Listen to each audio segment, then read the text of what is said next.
So what about tension, anxiety, and depression? Are these evils and nefarious things that humans just mysteriously catch? Or could they perhaps be direct consequences or results of asking the wrong questions and using an instrument in the incorrect way that it was just really not designed for?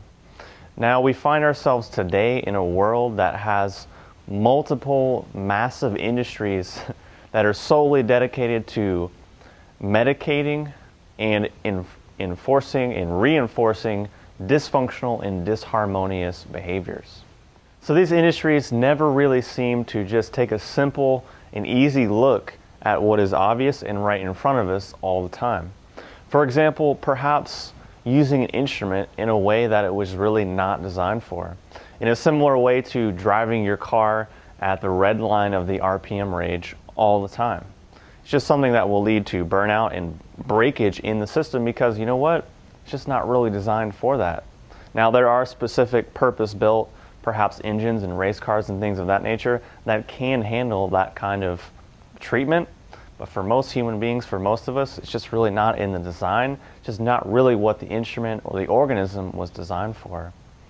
Also, if you take the CPU or the processing unit in your computer and then crank it up and overclock it to a capacity that it was not really designed for, it may work for a little while, but odds are it's going to overheat the system and cause a breakage or breakdown in some other aspect of the system. In the same way, we could look at asking the wrong questions. We can ask, what's wrong with me? Why do I always do that?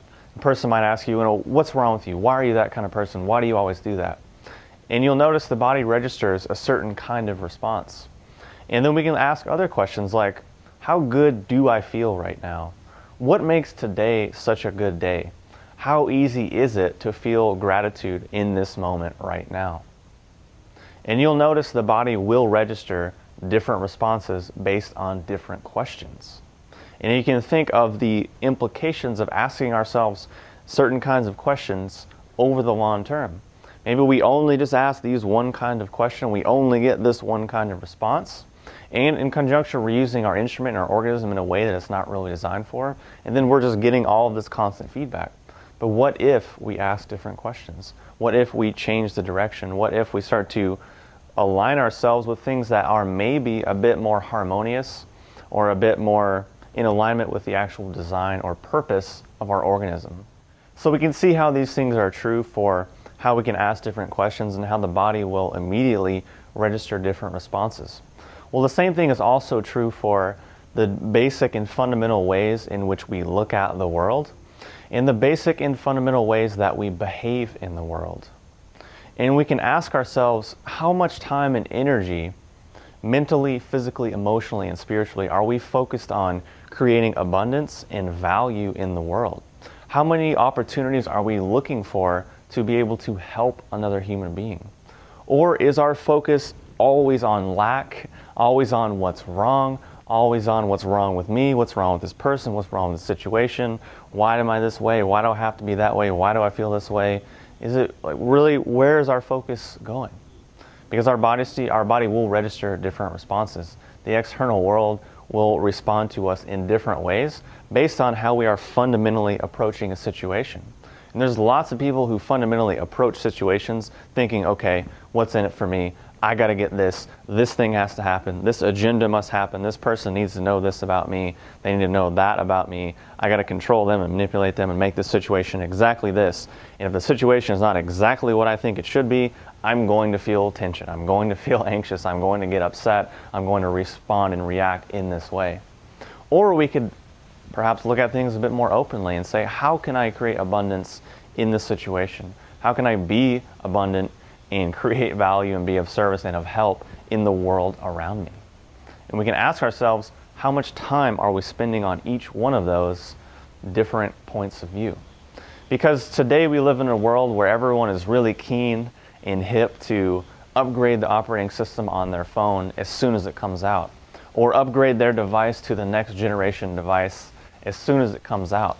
Everyone is really quick to upgrade these things, yet when it comes to upgrading their own operating system or upgrading their own device or instrument, people often feel resistance and just don't want to do it People were running, mental operating systems circa 1986 or 1992, whenever they decided to, you know what, I'm done. I'm not going to, approach life openly anymore. I'm only going to just see it in this one little way and create this little box for myself. So we can ask, what happens when a device and its operating system are not in sync or not up to date together? Well, if you're like most people, you've experienced this, so you know that performance suffers, and there's just a real frustration when it comes to wanting to use that device. The same thing can be true for the human body and for the human being. So then we could ask, how long does change take? The common response is, oh, it takes a long time. You have to put in all this time and energy. It takes a lot of hard work. You have to go through all these steps, go through all these trials and tribulations, and then you can actually change. And that's a really common response. It's a really common worldview. It just happens to really be an illusion. Because yeah, a person might have to go through all these hurdles, but why do they go through those hurdles? They go through hurdles to arrive at a point to where they firmly make a decision to go here or go there, where they firmly arrive at a point to make a different decision and take a different action. So in reality, change can happen in an instant. It happens in the instant when a person says, you know what, I'm done with this, I'm ready for that, and then the person starts to align their values with their behaviors and their actions. Because oftentimes people say they want one thing, but they do all these other things that are counter to that thing. And why does that happen? It happens because that decision has not been made. That decision has not been firmly and clearly made, because when that happens, the organism shifts, our belief system shifts, our neural nets and neural pathways and everything in our brain starts to shift as well, and start to pull in and attract and notice different information, different opportunities, and activate different potentials which we may have not been aware of previously. So when can change happen? How long does it take? Perhaps it happens in an instant. Perhaps it happens when we can realize that perhaps things are not just these mysterious, nefarious, evil things that we have to get, and then we have to battle, and we have to get rid of them and do all these things. Perhaps they might just be natural, obvious results of asking the wrong questions and using the organism or using an instrument for a purpose that it was not really designed for, is not really right for it. So as a natural result, these kinds of things happen. So when we start to ask different questions, shift to a different perspective, then perhaps we might start to see and find out that things can change, things can shift in a way that is easy, simple, and most importantly, natural and harmonious. So hopefully this video has been helpful. If you like this video, be sure to like and subscribe to the channel that you find the video on. And thank you for watching, and I will talk to you soon.